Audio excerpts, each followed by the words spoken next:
Gentle people, 3 men in a boat, yet again in stormy waters. I have with me here on this wonderful Thursday early evening JP LIndsley, Joe, who's been reporting from Ukraine consistently since the very first days of the unwarranted full-scale invasion. And of course, my dearly beloved friend, Jonathan Fink. Jonathan in a car, JP, somewhere in a secure location under a roof. And I'm just sitting here with Otto von Bismarck in my background. So thank you, everybody, for joining me. Tremendous times. Some people want to disentangle the rules-based order. Some people haven't read their own recent declarations and want to, say, take back the Wells Declaration. Some people actually simply don't read. And it seems to me it's important that we refine what actually is known and what should be done. It's not 7 points, it's 13, as it seems, most of which are not tolerable for Ukraine. There's a lot which needs to be told so that the American audience knows a little bit better. In that regard, I understand JP has done a lot of work this week. Maybe we'll start with this. JP, what's happening at the moment, and why are our conservative friends about to get some more messages? Well, hello, Jonathan and Axel from Lviv. I arrived here yesterday from Kharkiv, and from Kiev, and last week I was in Kharkiv, 30 miles from the Russian border. And my mission here. I mean, I report every day from Ukraine, but as someone who cares about Ukrainian victory, who understands media in America, my mission has been twofold. One, to help Ukrainians understand the mood in America. And I think in many pro-Ukraine English-speaking circles, I'm an outlier. I don't mock America. I understand America. I understand the anger and the pain points and what Americans feel good about. And you know who else understands America? The Russians. They understand it so well, and they gladly and gleefully push the pain points, while the rest of us sort of run around with like chickens with their heads cut off. And so firstly, I'd say I work to inform Ukrainians of what the mood is in America, because frankly, Ukraine needs America more than America right now in this moment needs Ukraine. Now, in the long run, we know that for global security and prosperity and the very idea of freedom, Ukraine is essential. But as I remind Ukrainians, in January of 2022, Americans like me were warning Ukrainians that this nation, Russia, which neighbors Ukraine, which was already occupying big portions of Ukraine, and which for centuries had wanted the destruction of this country, was going to invade. And if Ukrainians in January of 2022 would not believe me, then how do you expect someone right now sitting in a comfortable living room in Malibu, California, or Kansas to care? And if Ukrainians can begin to think like that, to remember how skeptical they were in January of 2022, then maybe they have a chance to persuade Americans. So firstly, it's helping Ukrainians understand America. And secondly, it's helping those in Washington understand the real situation here, the situation beyond the propaganda, what Ukraine really is, and especially Ukraine's possibilities. And currently, I would say the White House's view of Ukraine is based on a Ukraine that was handicapped by the Biden administration, and they simply can't see beyond that yet. And so I'm trying to break through that. And pursuant to that, I invited my friend Ben Shapiro to Ukraine to interview President Zelensky a couple days ago, and the first part of the interview just aired a few moments ago. Exactly, and that interview will obviously be very important for people to have a little look at, given the fact that Ben has a different way of asking questions than other people. But we'll see, and we'll talk about this. Jonathan, the point which Joe just made is absolutely, say, important, that lots and lots of people, also in Ukraine at that point in time, doubted. They simply could not fathom that a full-scale invasion were to come. On the other hand, the elites and the military elite in Ukraine not only expected it, knew of it, prepared for it. And the same happened pretty much all across Western Europe, despite the fact that one or the other intelligence agency was still doubting itself. But our friend John Foreman and our dearly beloved friends at GCHQ, they knew as well. So how could the public be better informed by us all in order to get this? I think there's a couple of different layers, aren't there? Because we also have, this isn't just about, a benign information environment in the US, around the world, in India, and other places. It's not just that you've got some bad information or some bad context.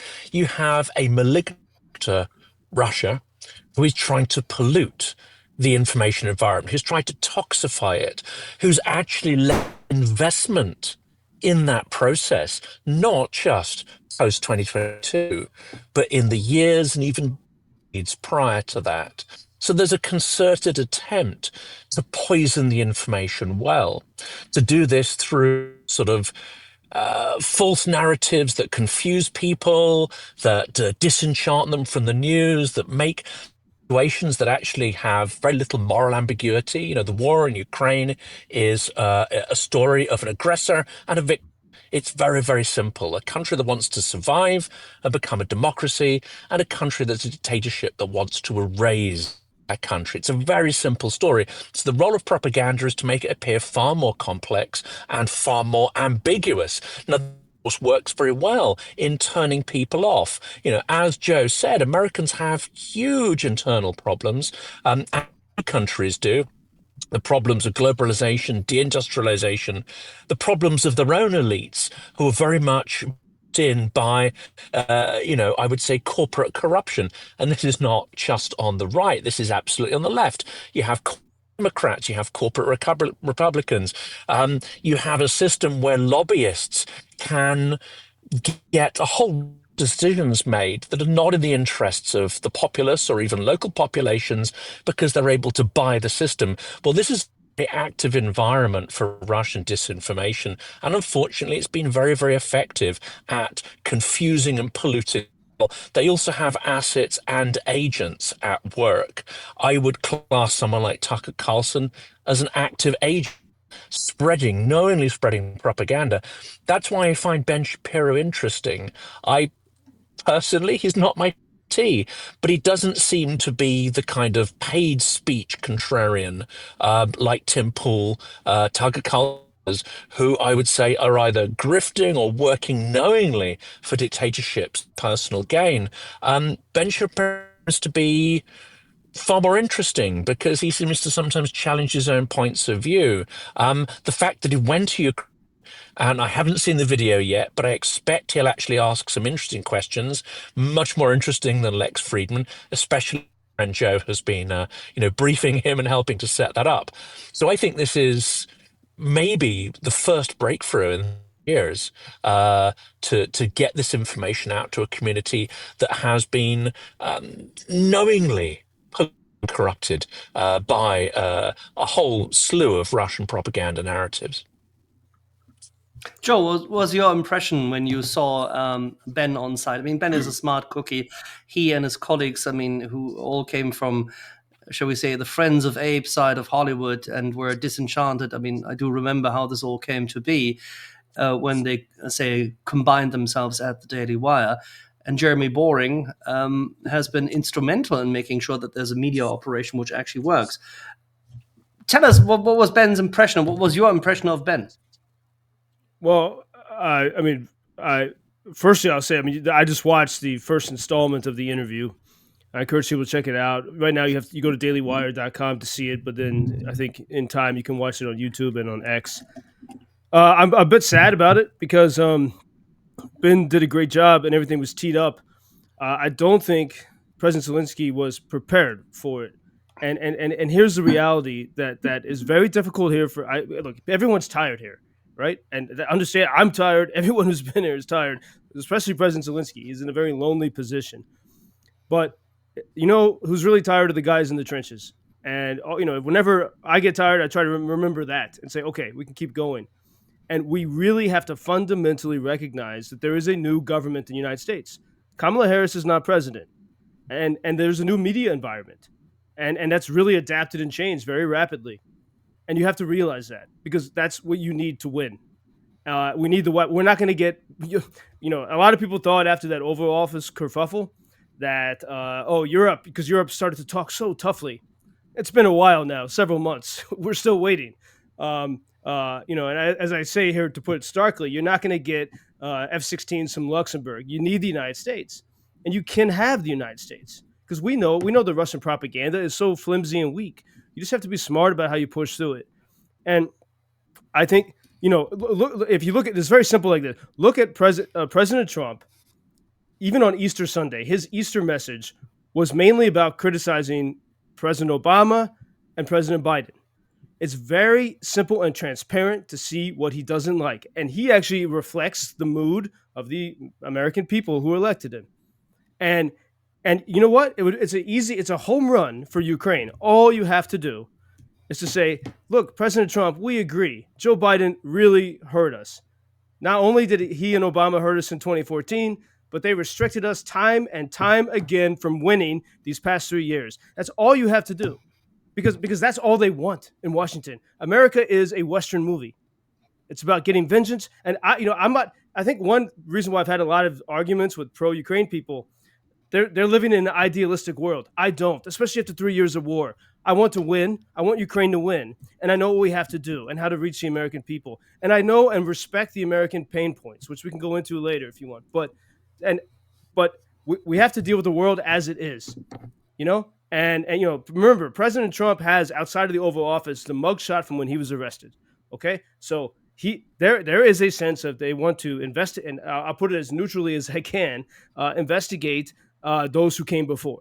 That's kind of normal in American politics since the 1990s, at least. But actually, no, it's been going that way the whole time.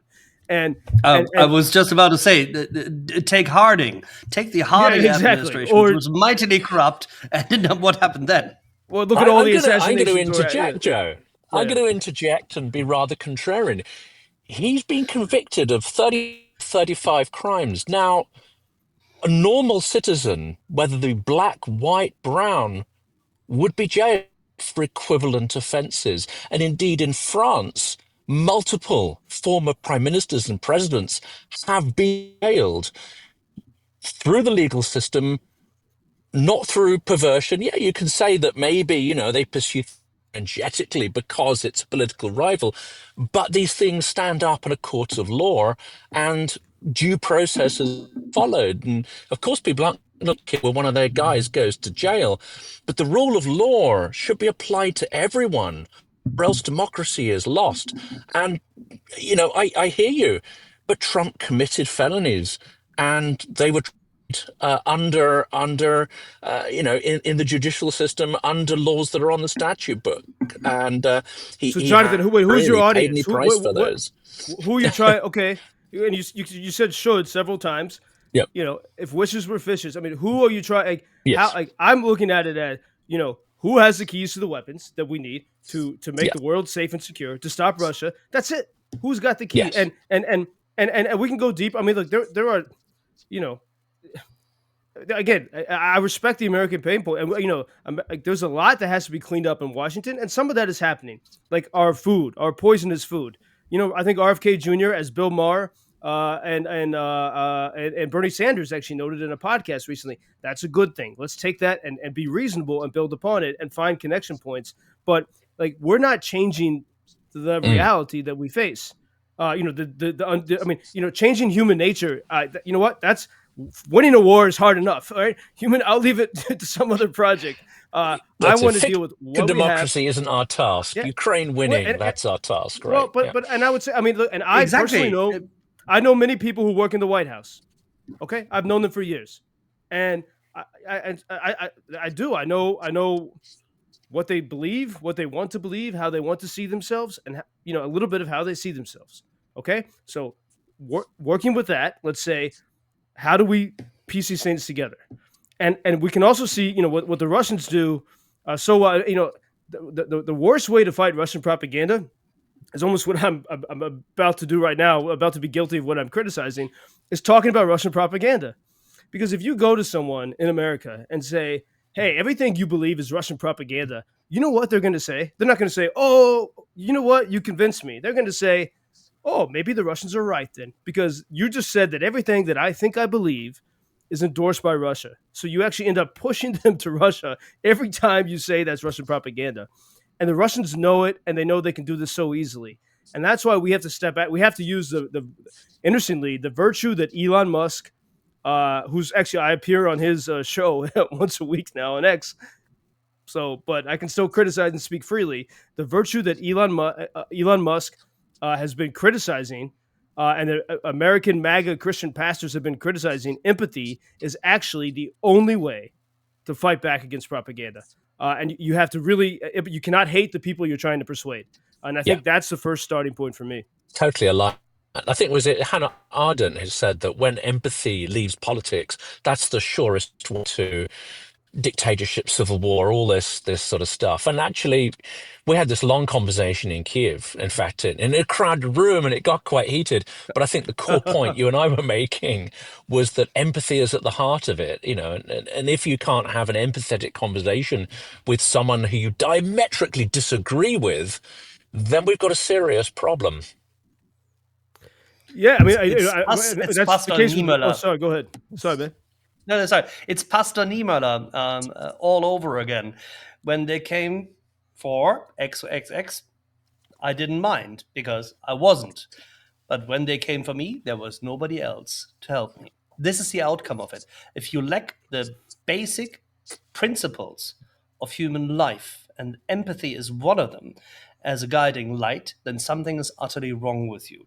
The only issue which currently makes it so easy for Russian propaganda is that the approach taken by the Trump administration does not gel communication-wise with the Europeans and vice versa.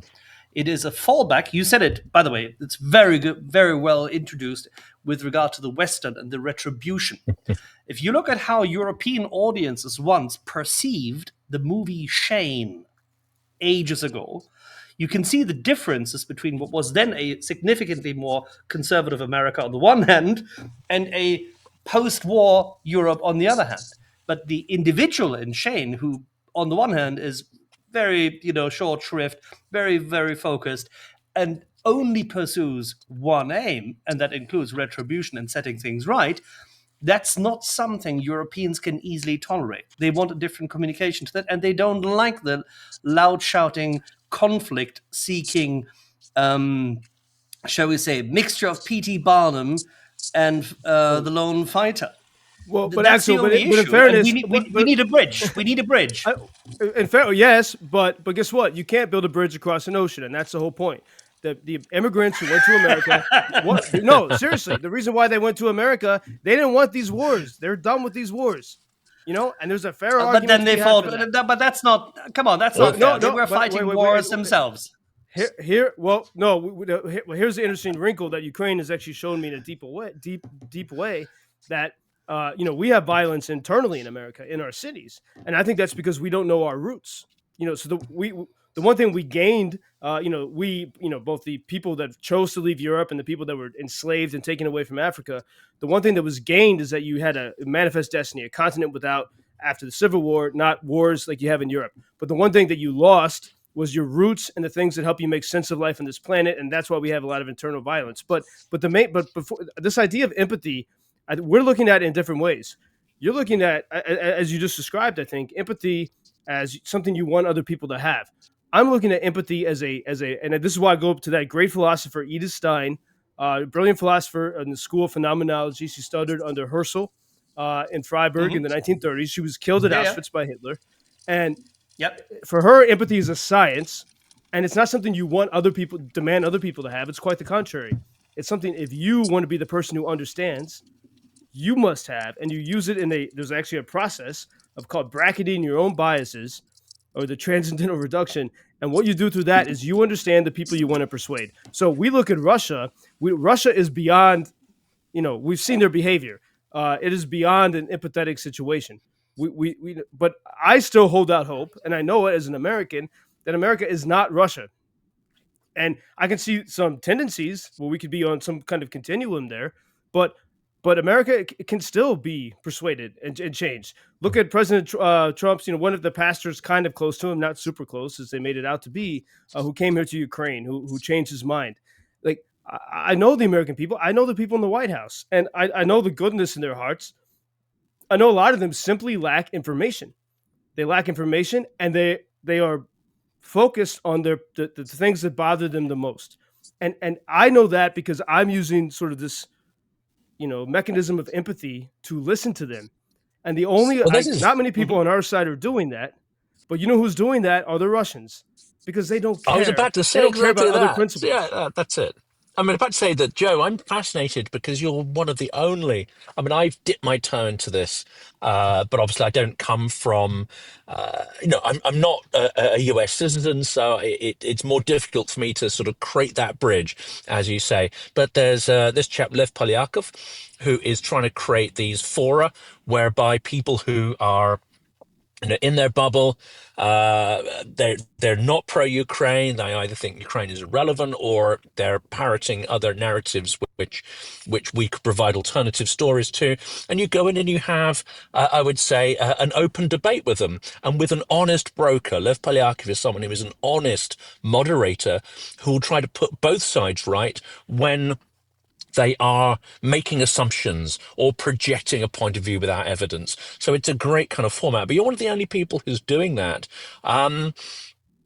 It's incredibly important. And the other point I want to make is that, the other person who uses empathy, but in an entirely dark, manipulative way, it's Vladimir Putin. I'm sure that when he has these conversations with people, including Trump, including Elon Musk, because I have it on good authority that there have been direct conversations that have taken place. I'm sure he doesn't come in and say, yeah, what you believe is not true, and this is something I'm going to say. No, he will listen, and he'll try to reflect back to that person what they want to hear. So they come away from that conversation thinking, yeah, this guy understands me. They wouldn't be able to recall anything that he had said concretely, except that it was, it was flattering their ego, it was supporting them, it was reflecting back to them. It's almost like being on the psychiatrist's couch, but here you've got an arch, pathological KGB thug manipulator, but is also an arch psychologist, unfortunately. Yeah, Okay, he understand. but I agree with you. But we're now diving into yet again the empathy and the psyche, and I'm trying to look at whilst we do that, how can we actually get to the people to create a win, and which wins can we actually score, given this rather, shall we say, heterogeneous setup in the administration, the media, their perception, geopolitical strain, part of which they've created themselves now.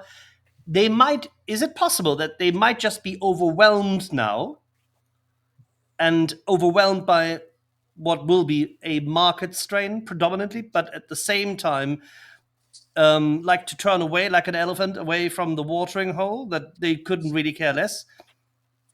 How do you Here's rate another this, Joe? challenge I'm going to inject in here Yeah. because I agree that there's a question of bad information. The trouble is we also have a bad strategy underpinning it.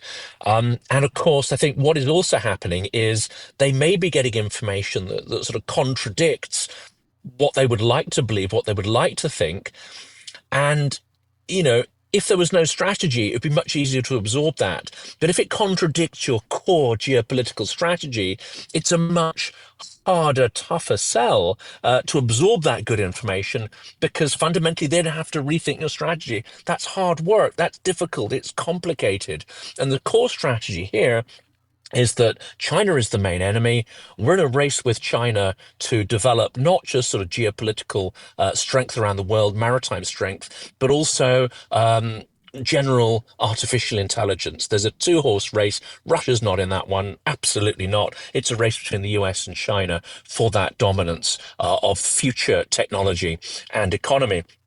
And they believe fundamentally that they can peel Russia away from China in order to win what they see as that sort of binary global race. Now, there's some good reason to think that actually they're not wrong about China. It is malignant, and there is a race to develop this sort of, general artificial intelligence.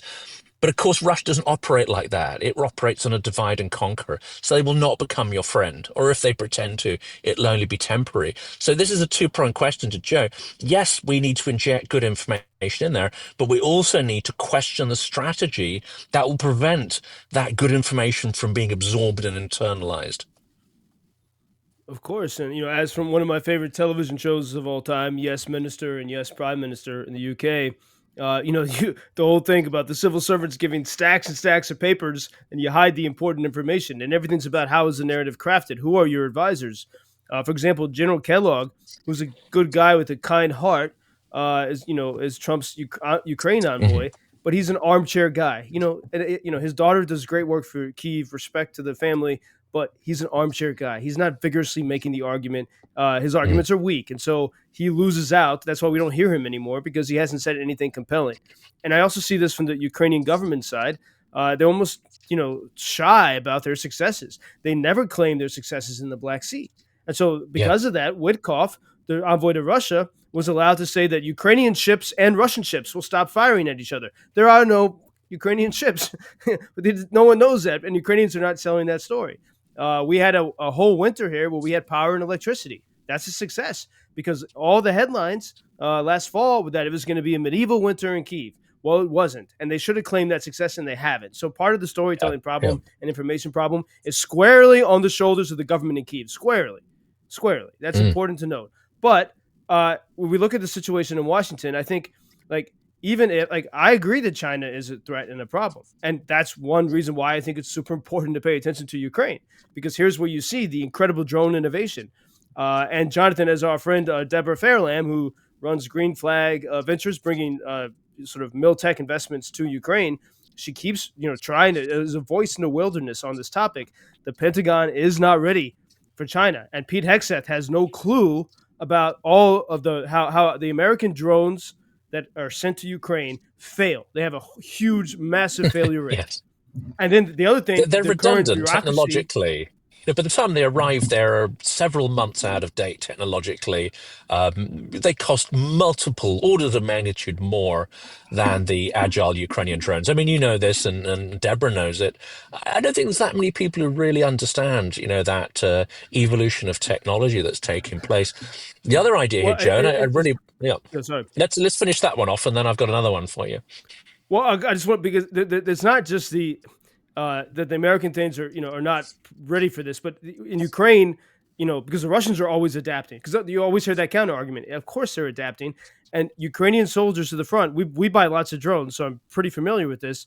They can tell the place where they get their drones somewhere underground in Ukraine. Hey, what you sent us yesterday doesn't work, and within 48 hours you got something new, and you test it and you keep testing it. And the American mechanism is not set up for that. And you look at what Elon Musk has been trying to do with Doge. I think the motive of Doge is laudable. Ronald Reagan said in 1980, let's get rid of the Department of Education, and no one did it. And that's why Americans are angry. And now there's actually momentum making for that to happen. But yet they're missing the point, especially in the most important thing on national defense. If they paid attention to Ukraine, they would have a lot of the answers. They would see a lot of the waste, fraud, and abuse of the Pentagon. And so this is the key point. As long as they have this bias against Ukraine, they're not going to want to see anything. They're not going to believe that there's anything good here. And Mm. that bias from Ukraine is super simple. It might sound crazy to you, but it is this: Joe Biden supported Ukraine because his son made money from a company that they think is Ukrainian, even though it's Russian. And they think that the only reason that Ukraine is another Iraq and Afghanistan, it's a Washington deep state military industrial corruption project. And whenever you talk about Ukraine, they plug their ears. And until we show them that truth, And nothing could be further from the truth. Let me just interject this before we go Well, anywhere else. I Ukraine, mean, and this is why, yeah. no, this is one of the key things. Ukraine is currently the most audited, most compliant, lowest level of abuse and factual losses of equipment and aid contributed of any of the battlefields which we have seen since the Eisenhower control system had failed so much in preparing for Overlord. Mhm. I mean, because it failed at the beginning and then they fixed it. And then the Americans lost control again in Vietnam. Fine. But since then, we have now established there's more than 75 US, multinational, NATO, and individual government nations, organizations doing this. The Ukrainians are reporting way back to the front line with images of individual components delivered, military aid, which supposedly, according to Mr. Tucker Carlson, and a number of the people on the right, and there were people at the Daily Wire who had actually regurgitated this a couple of times, that supposedly there was a lot of corruption. None of that, none at all. And the funny part is, if I then heard the that from some Americans guys were on the left as when the well, by the Americans way. Yeah. well, yeah, of course, Yeah. Bernie Sanders said the same thing. But the easy part in refuting all of this for President Zelensky would be, you know what? Look at your OIG reports. Look at your Senate Armed Services Committee and your House Armed Forces Committee. Look at what you have done already. We are not only open, we are constantly being monitored.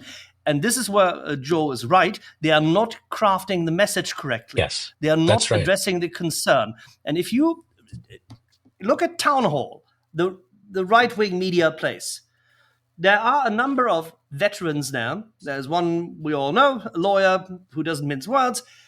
If you were to get him to understand that the same processes which failed in Iraq when he was in a mechanized tank battalion actually are now gripping and working in Ukraine because everybody learned from these procedural failures. If he were to know this, he could assist in this, but nobody is getting the message out. And the other point on that one is it's not just that there's transparency, it's that when this kit arrives, it is used highly effectively, perhaps more effectively per unit of kit than in any equivalent battlefield. And this is where I think it's also seen, unfortunately, as a partisan issue, because we can say that Trump may have poor advisors, or the advisors haven't really studied Russia, and they don't really understand, why Russia is such a toxic threat. But this is not a partisan issue, because we tried for 3 years to get through to Jake Sullivan. We tried for 3 years to get him to understand that he was being manipulated by Russian messaging, by coercive manipulation and control. There was no mechanism to get through to him. Now, whether this is through because he a believed systemic... it. Yes, I say when it's a systemic issue or whether it's his personal sense of privilege. He came out last week, just last week, he came back on record. He really should learn when to shut his mouth. And actually, this should be used. This should be used, as Joe said. He came out and said, you know what? We didn't provide HIMARS for 2 years because we didn't think they were effective. And indeed, they weren't. It's a lie. It's an outright lie. It's a self-delusion. It changed the course of the war. Yeah. It changed the course of the war. It's been used more effectively, impactfully than anyone could have imagined these weapons could have been used even. And if you take the Bradleys as well, Ukraine has done things with them which even the manufacturers of those and the tacticians wouldn't have expected for their use. And as you say, Ukraine has not crafted these messages into something that's effective from a comms point of view. So how do we get the wins, Joe? What do you think? What's your view? How do we help Ukraine get some wins which the Americans see as their own wins because they effectively are? Well, you mentioned P.T. Barnum earlier, and I don't want to quote that because it sounds offensive, but his famous quote about don't underestimate. No one ever. I'll just say it. No one ever went broke underestimating the intelligence of the American people. But this is because Americans are fast moving, because we're unrooted, we don't have traditions, and we move fast, we break things. We see this on full display now, and that way what's happening now is thoroughly a part of the American story. And you got to keep up with that pace. And there's a reason. So the good part of this, that's why we're able to produce these incredible weapons that work really well at the high level. So the drones are not working because we're not paying attention yet. But our big, powerful weapons, our fighter jets and our HIMARS and ATACMS are great. And so there's a reason why we keep talking about America. America is necessary here. We know that. I think we agree on that. And so what is preventing Americans and MAGA and the White House from standing for Ukraine? And, if you, again, look at every tweet from Trump, every social media post, look at, again, his Easter message. I just saw a story from an Irish newspaper saying that, he's criticized Joe Biden something like 500 times in the past months. We have an easy solution because Joe Biden was not great for Ukraine. And the easiest way is for President Zelensky to say that to Trump. Look at the Oval Office meetings from the past few months. which ones were the most successful? Again, I'm not speaking about the world as everyone might want it to be, the way as it is. Conor McGregor, hugely successful meeting in the Oval Office, the Irish boxer, kickboxer. You have Georgia Maloney, successful meeting. Secure Starmer had a successful meeting. The president of tiny El Salvador was received. He did not have to wear a tie because he was considered as a friend of the president. Why? Because he's giving the president two things that MAGA wants. He's speaking the language against, whatever, he's not woke. He's, standing for the identity of their nation, which, by the way, is what Ukraine is fighting for, literally. And he's welcoming people that America wants to get rid of. I'm putting it crassly into their prisons. He's literally giving Trump something, and then he's welcomed as a result. It's a deal. Okay, so Ukraine has to study that and present similar optics. On the more sort of calmer side of that, you have Secure Starmer, who just 2 days before President Zelensky was in the Oval Office, before that catastrophe, Secure, I thought he should get the Nobel Prize almost for the way he conducted that meeting, because he did it for Ukraine. The UK is going to be okay. Secure did it for Ukraine, and for for the world, really, for the global security and peace and freedom. And Ukraine really needs to study that, how to conduct yourself there. And this is this is why, for example, it's simple things. It's really, next time President Zelensky meets President Trump, he should wear a suit. But there's a way to do it where you're not Trump's bitch. You say, I'm wearing a suit only today because today the United States and Ukraine are equal business, freedom, and security partners. You find a way to elevate yourself in that. You have to think like this because America is, again, go back to P.T. Barnum. We're fast moving. We consume things very quickly. You have to capture our attention. And the only way to fix things on Ukraine is some dramatic shift of optics. Arguing some minutia or saying, hey, guys, you missed this accounting point. You're not going to get any attention. You won't be heard. Okay? So you have to understand the optics, and you got to do something dramatic and big. And guess what?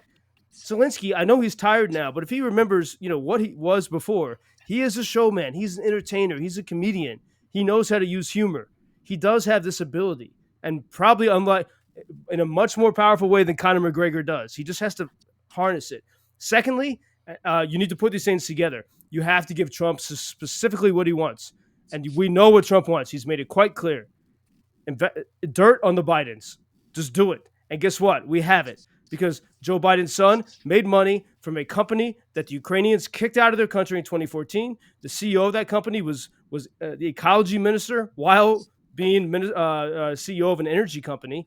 And he fled with the rest of the corrupt regime in 2014 to Russia. And it was from Moscow.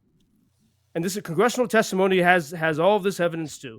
From Moscow, the CEO of Burisma hired Hunter Biden the same month that Putin took Crimea. So actually, you look, the Bidens have clear ties to Russian corruption.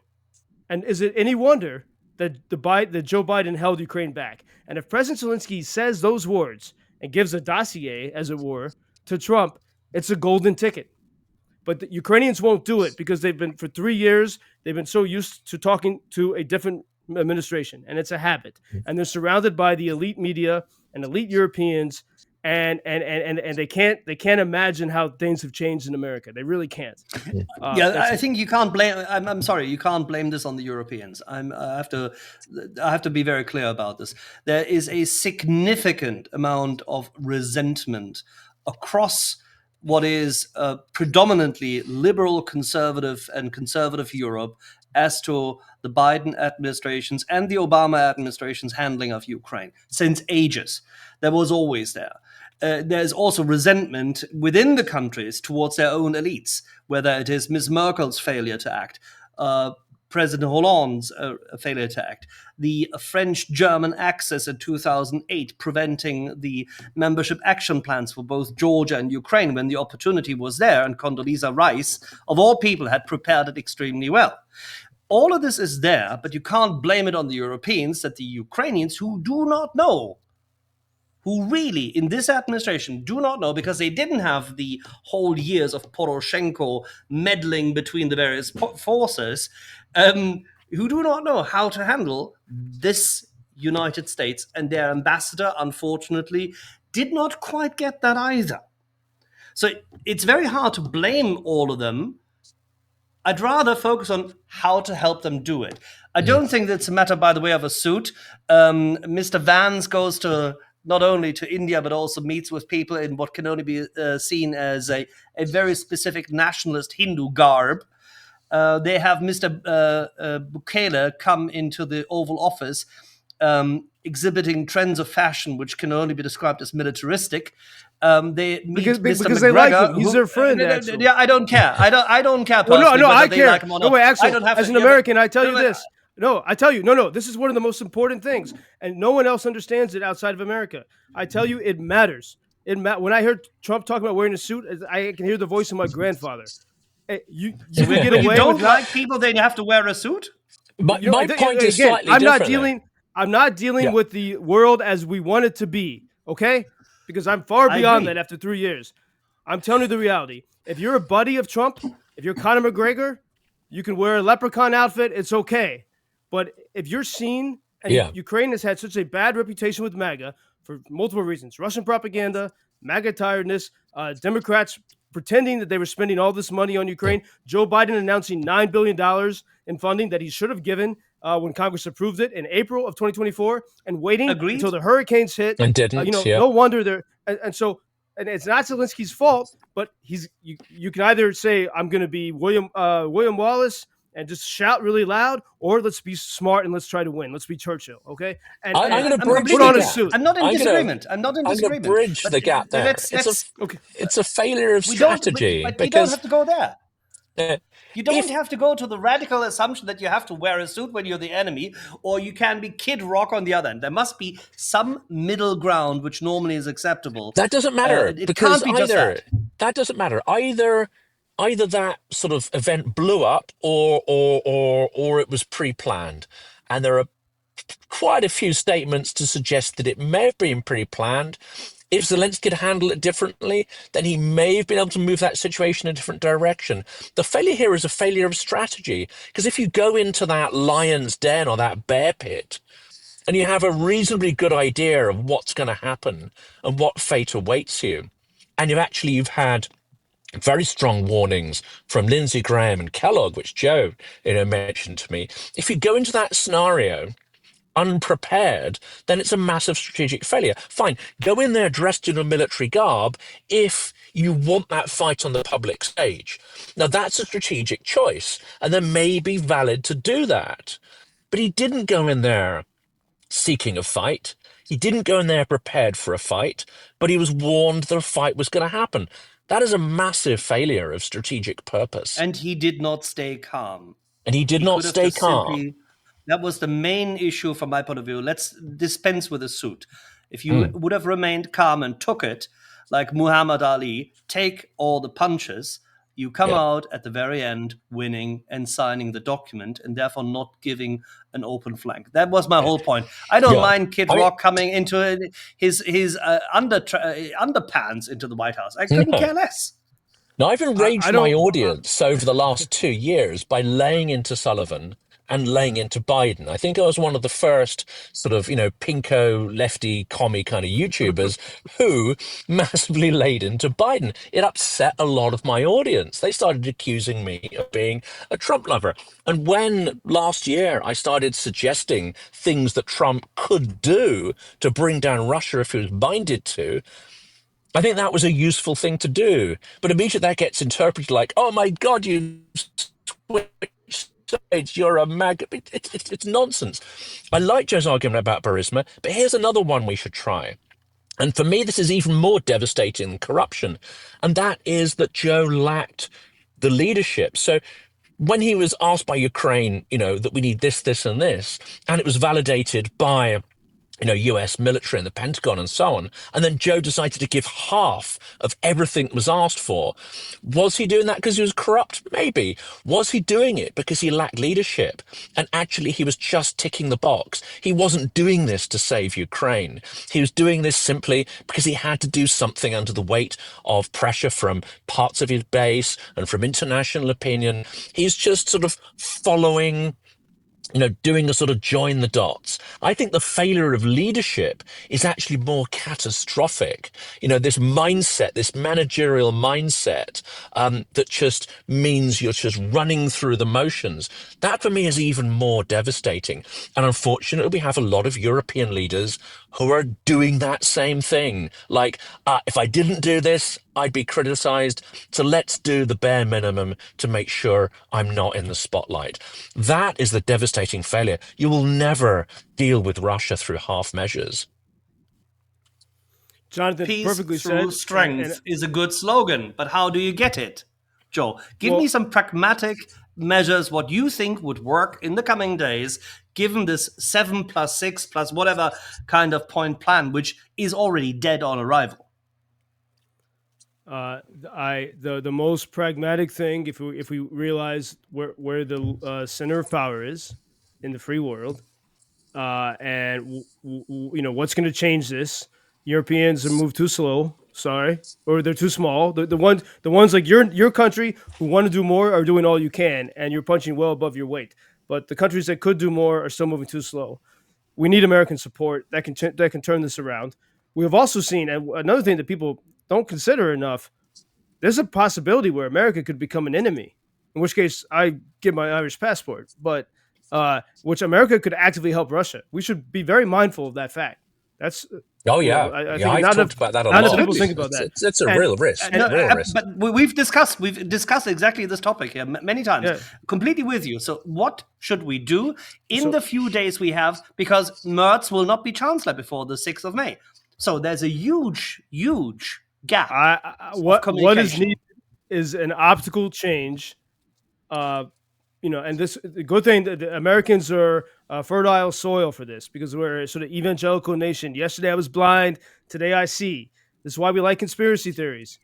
Yesterday I believed in the aliens, today I don't. Whatever, it's a different level. This is we are conducive. We're open to this, and we can say everything you've been told about Ukraine is a lie, which actually, for a lot of Americans, they have been lied to about Ukraine. They've heard from Tucker Carlson and others, and so what needs to happen, and it works best if it comes from Ukraine, is to say, hey, look, and I'll repeat it because it's that important, and it's very simple. And again, if you think I'm being crazy, look at how many times President Trump is talking about Joe Biden. Okay, Joe Biden's family made money from Moscow. Is it any wonder that Joe Biden prevented Ukraine from winning? That he had a lack of leadership on this, and that he helped American defense companies profit at the expense of Ukraine, and he kept the war going for Russia. That is the optical shift that is needed. And if you look into like sort of in right wing or MAGA media and on X and all that, there's a lot of people, and even some respected investigators like Catherine Herridge, formerly of Fox News, they are starting to investigate a lot of these Biden family dealings, but they all miss the pièce de résistance. They continue to call Burisma Ukrainian, and so Ukraine continues to get blamed for it. And if we can make it very clear, what we have, Hunter Biden's business partner, Devin Archer, in congressional testimony, and as he was saying it in Congress, he almost was shocked. We're not dealing with the brightest bulbs here. He said, "Oh wow, you know what? We never went to Ukraine. They're only in Moscow. So how do you call that a Ukrainian deal, by the way?" And you begin and he was in Moscow meeting with the CEO of Burisma the day that Putin took Crimea. So what this is about? So Ukrainians, everything that MAGA is trying to do, like trying to do with Doge, Ukrainians did in 2014. Ukrainians deleted the deep state in 2014, the Soviet deep state. They set it to zero. For several weeks after that revolution, and this is why it was so easy for Putin to take Crimea. The institutions that still had all this Soviet rot, the people got rid of it, and they had to rebuild the police and the military and all that. And so, what Americans are trying to do, Ukrainians actually achieved. And this is what you can say to MAGA, like if you think Trump has met with a lot of opposition, which he has, they've tried to kill him twice, they've impeached him twice. If you think Trump has met with a lot of opposition, look at the opposition Ukrainians face. Not just tear gas, but ballistic missiles and drones from Iran every single day. And what? Because they're standing up, they're exposing the global elite corruption that doesn't care about freedom, that says keep your freedom in check. Ukrainians refuse to do that. They insist on being free. And if we can start to push the narrative in this way, but it all comes, it doesn't, everything I just said is fluff unless you hand over the folder that says this is the evidence that Burisma is a Russian company and the Bidens were working for the Russians, and no wonder they restricted Ukraine from winning. That Question. if you can say that, you can change the optics. Okay, I understand this, but now you and I are quite aware of what our friends in Maryland are capable of. You do know that the data exists on all of this. Okay, and why would a DNI not present this? That is an excellent question, and we know. I mean, we can say that all these agencies have been corrupt for a long time, and that's an argument that feeds into it. So, but the question of why, I'm not interested in. I'm interested in saying because again, we have it's a huge thing to change the optics, but actually, it's an easy solution if we just keep repeating it and we keep showing the evidence. And again, and this is what I've been reporting. Every week, somehow I have a segment about Ukraine on Elon's show. I don't disagree. It is good that you keep repeating it. It must be said, Burisma is a Russian show. And the Bidens got money from the Russians. And well, at least one Biden. Yeah. You know what? I know, but here, okay, I'm answering your question here. But you might not like the answer. We have to talk. No, I like the answer. I'm completely with it. So, but the question is, okay, here's a parallel example that maybe is less controversial. So in Lviv, it's Easter, right? Lviv is a Greek Catholic city. You walk around Lviv, you see pictures of Pope Francis everywhere. After his death, the churches are filled, but it's Orthodox in style. It's called Greek Catholic, right? But yep. I keep telling the Greek Catholics there. I was just talking with some of them today. I said, we need Americans to know that you're Catholic. But they're like, yeah, but we're Greek Catholic. I'm like, don't say that right now. Like, you speak simply. It's a nuance that doesn't Catholic. Matter. Yeah. Forget nuance, please. We can have all the nice philosophical nuances over pints in Cambridge and Oxford, Jonathan, after victory. Right now, we don't have time for it. All right. You know what would help? You know what would be fantastic? Lie. We say. What's that? What we should do, Joe, we should do a road trip around Lviv because we've now delivered some trucks and we've driven around a couple of times. And what stuns me is you go through a village and every couple of meters there's a chapel, there's a shrine. Someone's built a little church, as an annex to their dacha or whatever. You've got the community building churches. They come up like mushrooms. They are freaking everywhere. One of them even looks like a mushroom. That's a little bit weird, but they are in the main very beautiful. And I've never seen anything like it. Even in Western Poland, you don't get that sheer quantity, but it doesn't feel imposed. It feels very kind of organic, that it's just emerging from the culture. We should do a sort of Johnson Boswell road trip and stick a camera on the roof and just show people what that's like because it's extraordinary. But I say this as a militant atheist, it still impresses me, Well, because it's something authentic, and even people who don't go to church on a regular basis in Ukraine, in Lviv, it's still part of their lives. And when everything that J.D. Vance said in that Munich speech that he thought Europe had lost, the good values that he mentioned are thriving here. That's why people are willing to fight for this, because they have something they believe in.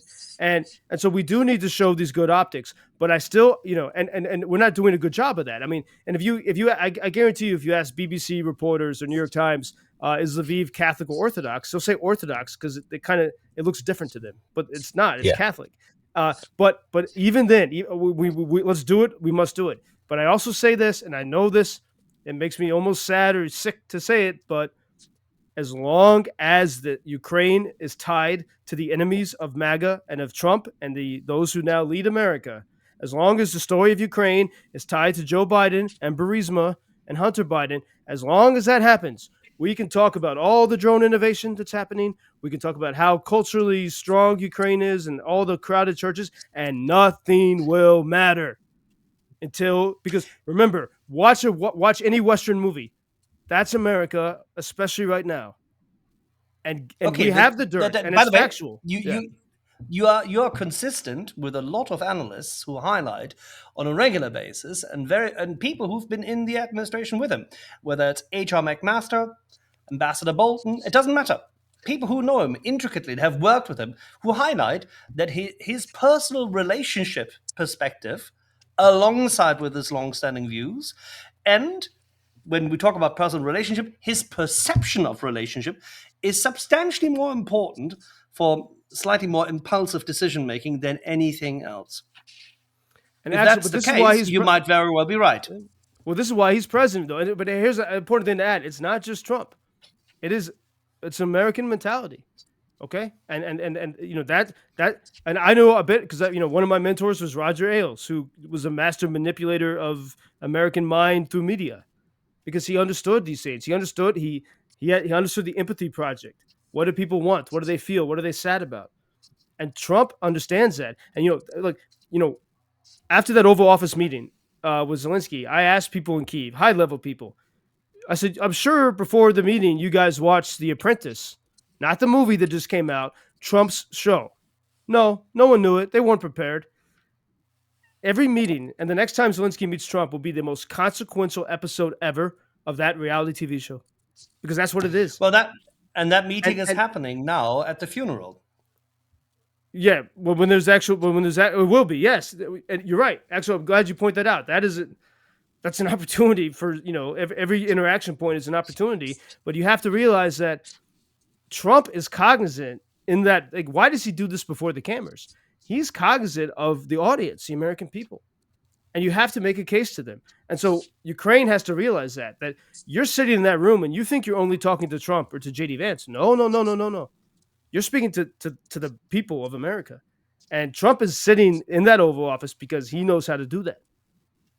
And if Ukraine wants to win, you have to play the same game. And that's why I keep encouraging Ukrainians, go on the most popular podcasts, fight to get on those shows.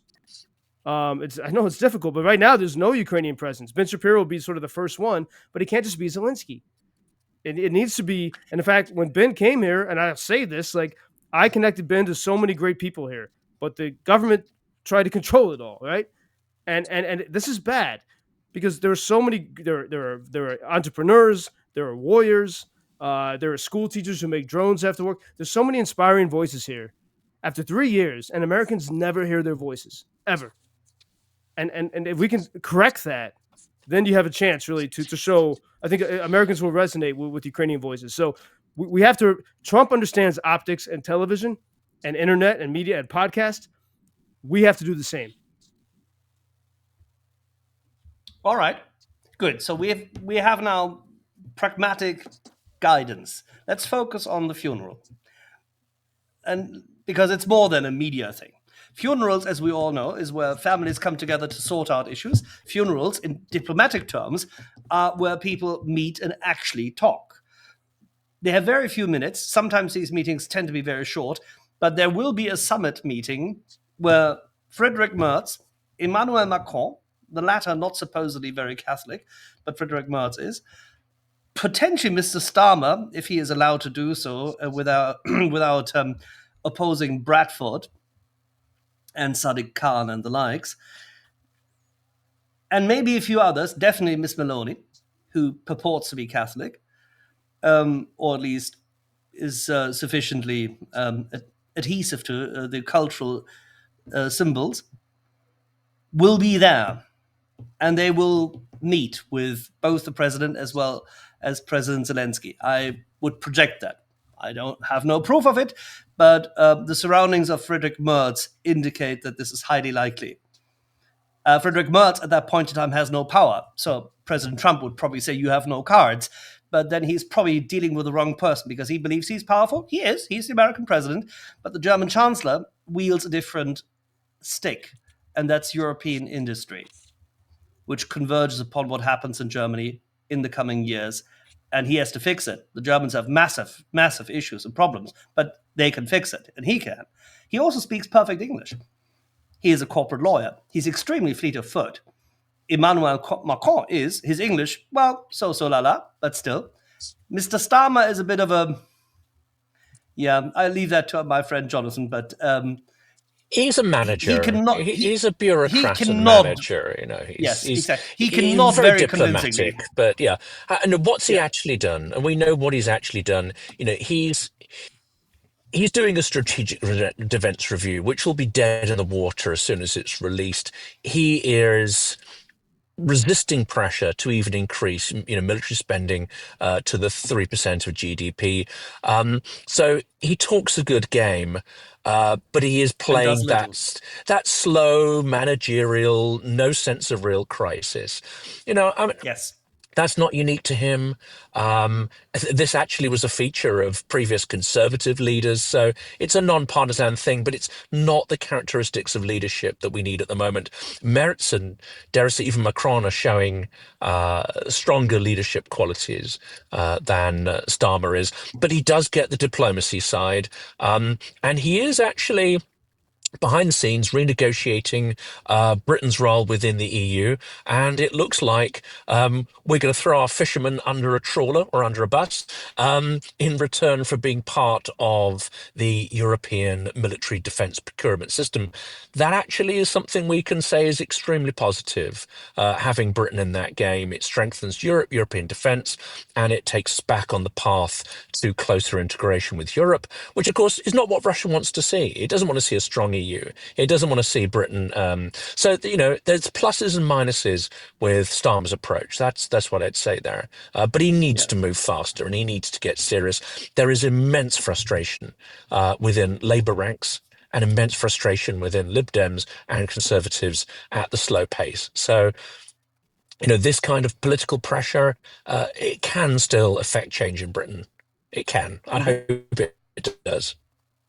And what you described, Jonathan, is a direct consequence of a logical consequence of the JEF setup. And by the way, what Wallace and Heapy and others had prepared. So not everybody has been completely potty trained by Whitehall.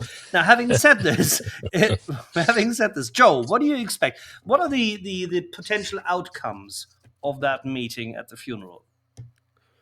Well, actually, I mean, I had not thought of it. I'm glad to bring this up because it's an important chance, and I hope that in Kyiv they are certainly seeing it that way. I think back to the moment at the reopening of Notre Dame, which I think Macron handled pretty masterfully, bringing those people together, bringing Elon in there. I mean, I don't think Elon will be talking about making Europe great again were not for that moment at Notre Dame. And so I think things could be a lot worse actually in American European relationships. It's always hard to see the how much worse things could be in an alternative universe. But I think the optics of this could be very powerful, and I do. I mean, I know. Well, I don't. There's more I know that I can say, right? Because I don't want to jeopardize anything. But looking at the okay, why was it seen as important to bring Ben Shapiro here? Because for someone who, has supported Ukraine, can criticize Trump while still supporting things that Trump does, so still respected in that world. Someone who doesn't make things up. He's got different opinions that many people might disagree with, but he's not like Tucker Carlson. He does his research, and someone with integrity and honor who comes from the world, within MAGA, and it was important to get President Zelensky to start talking with those people, and maybe that conversation can help start to prepare, Ukraine to understand. Okay, there is a new reality, just as there will be soon with the Vatican. Who knows what the Pope will be? Maybe it'll be the 42-year-old Ukrainian, in Australia. Probably not, but there was. It was a tangent there, but I think, my simple answer, which will be repetitive, and maybe this would seem sacrilegious, but I think if it stops Russia, I think it's noble and holy. Russia is, let's remember, by the way, the secret of Fatima in 1917. Three peasant kids in Portugal took secrets to the Pope, which these peasant kids somehow knew that Russia was a menace. All right, so there is a sense for anyone who wants to believe in Christianity or the West that Russia has been a diabolical menace against us. And that's a good occasion to remember that there at St. Peter's, and something that the best thing that the president of Ukraine could do there at St. Peter's is hand a folder to President Trump showing the corruption of the previous administration and the ways that Joe Biden held Ukraine back, and also crucially showing Ukraine's strengths, what Ukraine has done, and making a serious proposition that Ukraine is the best freedom and security partner that the U.S. could have. Yeah, just give him a folder with the dirt that President Trump wants and points of Ukrainian strength. That's what I would do at the funeral of the Holy Father. I don't think that anybody has a problem doing anything at that funeral because people in such situations, funnily enough, or actually logically enough, will be pretty straightforward. But it seems to be the last opportunity to actually make a change before the accelerated, shall we say, designs of the White House to come to a quick conclusion, which have thus far failed for, well, evident reasons, one of which being Russia being resistant to it, and obviously the facts not necessarily being borne out. If that's the case, would you expect that President Trump and his administration actually have it in them to turn that ship around, as they may have to do anyway on a number of things, and they currently are already doing it for tariffs, but do you think they have it in them? 100%. And I know a lot of people there who support Ukraine. They know that it would be better for Ukraine. One thing that they're having a tough time with is making that case, and that's where it make it a lot easier if Ukraine help them make the case would be helpful. But making the case to the American people, and if you look at the ridiculous signal chat leak, if you look at, I'm glad that was leaked for one reason in particular. It was a window into the thinking. JD Vance said that they should delay the strike on the Houthis because the American people wouldn't understand it yet. That to me is the most important thing that was revealed there, because that shows us the thinking. Okay, so it's very simple.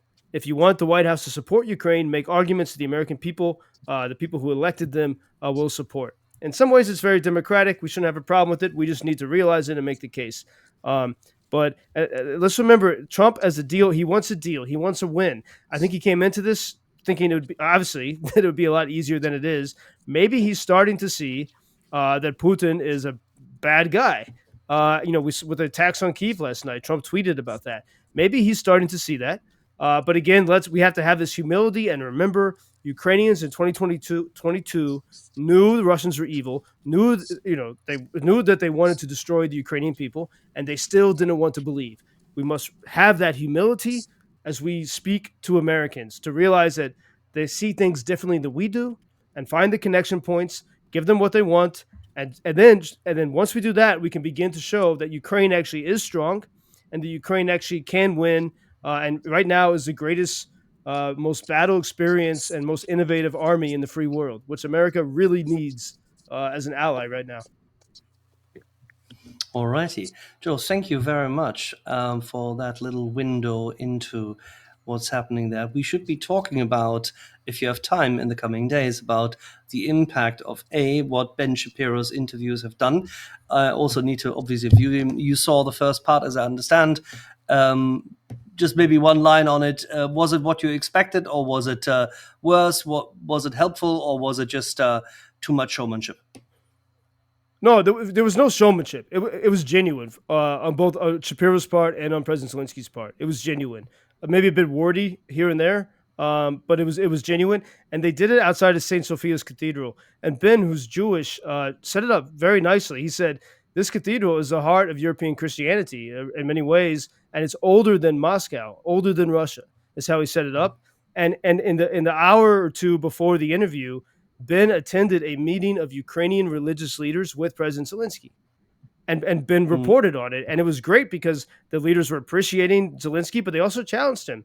One thing that came up in the meeting, so Zelensky's there and Ben is there, in the meeting is that the religious leaders, whether they're Orthodox, Catholic, Protestant, or Jewish, were wanting to protect the clergy from conscription.